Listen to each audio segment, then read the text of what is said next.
And yet, you want all that. You want all that back, right? Apartment and all that place, all that stuff back, right? but we couldn't even talk or make love anymore. You know what I mean? Right. You know what I mean? I mean, it was like empty, man. I was feeling so much pain, man. It was unreal. You know, I just wanted it all to end, man. Right. And then my buddy came up, and he spent. Go ahead, guys. You're all right. No, we'll walk around this side. Oh. Sorry. He spent a couple days with us in Chicago. And he took me aside, and he was going to go back to Costa Rica, and he said, man, Frank, you're living bad, brother. You know, you're not the same guy I knew 10 years ago. You're just not. You don't act the same. Something's wrong with you, man. And I got a feeling you guys ain't living good here. I don't like what I'm seeing here with you and her. And he said, why don't you come back down to Costa Rica and spend some time with me and the family. Rest up. Think about things. So I did. I went down there. And then her and I started with the phone calls, you know. Same old pattern, you know, break up and then the phone calls start, you know. Sorry. That's all right. And You're okay. You're okay. in a couple months' time, we spent about $2,000–3,000 on the fucking phone. You know, I mean, I'm sitting for an hour and a half on the phone. Prime time phone time to Central America, you know what I mean? And, you know, of course this was on her account, but still, you know, it was getting expensive. Yeah. She's like, you know, you got no idea what, you know how much this is costing? I said, well, and she was trying to coax me back, you know, back there, well, you know, when are you coming back, you know? And I said, well, I don't know. And the more I stayed, the more I realized I didn't want to go back. I really didn't. You know, I wasn't doing drugs down there. I was meditating every day, you know, I was going for walks, I was just feeling spiritual, man, you know, and I was enjoying Costa Rica. I hadn't been down there in 10 years, man. It was, you know, it was exciting. You know, I was meeting these people I'd met before and new people. And I was having sort of a spiritual experience down there. And I said, well, come down there. Why don't you come down here? Because, you know, if we have a chance, the only way I'm going to believe we have a chance is if you come down here. You know, me going back there does nothing. Will change nothing. It's the same old shit. You know what I mean? Yeah. And so she said, okay, she'd come down there. So she's, instead of just getting rid of fucking everything, like I told her to, coming down there, she put a bunch of shit in storage in Chicago.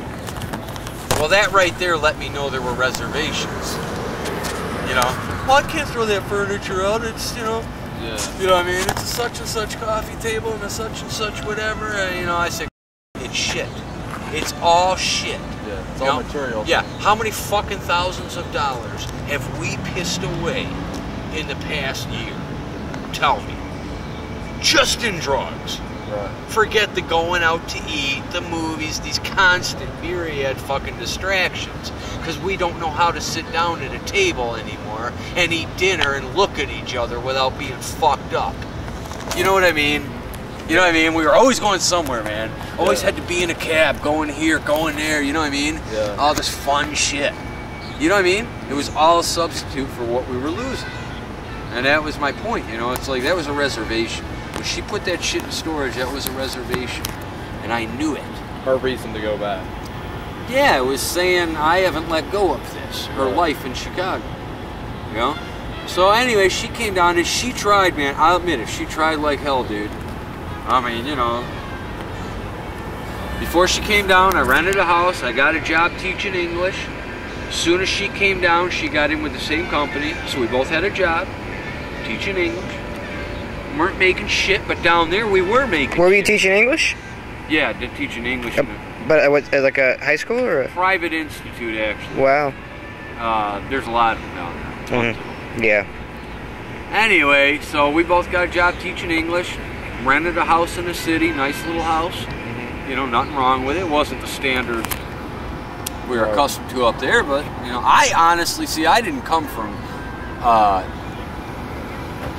exorbitant circumstances, man. My mom was a waitress. So, you know, I grew up poor. So it wasn't nothing for me to go, you know, to me that was perfectly fine. And she tried, man. She brought my dog down too, my 17-year-old dog. So, you know, I mean, I'll never forget the day they both got off the plane, man. It was like too good to be true.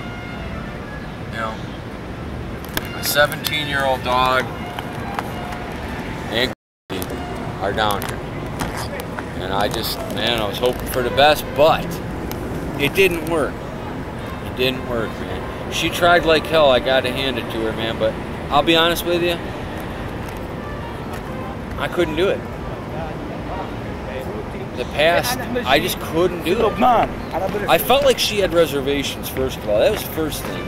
And then I had what I was trying to deal with from the past. You know what I mean? I was resentful to her, man. I was.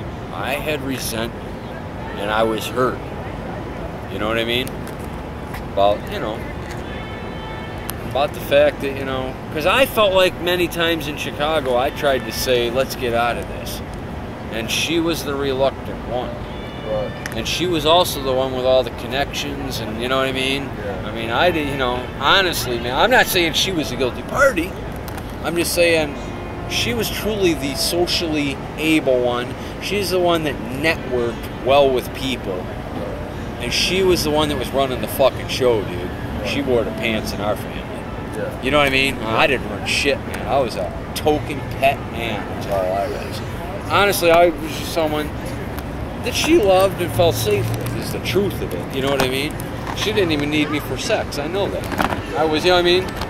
It was more of a love thing, a friend thing. You know what I mean? I mean, she, you know, she had sex all day with rich men. You know what I'm saying? I mean, you know, it wasn't sex. Yeah. You know, it wasn't like I'm great in bed and she needs me for that. Yeah. It was that we were attached to each other, and you know what I mean? It was the one thing in her life. I was the one thing in her life that was predictable and safe. You know, she knew that I loved her.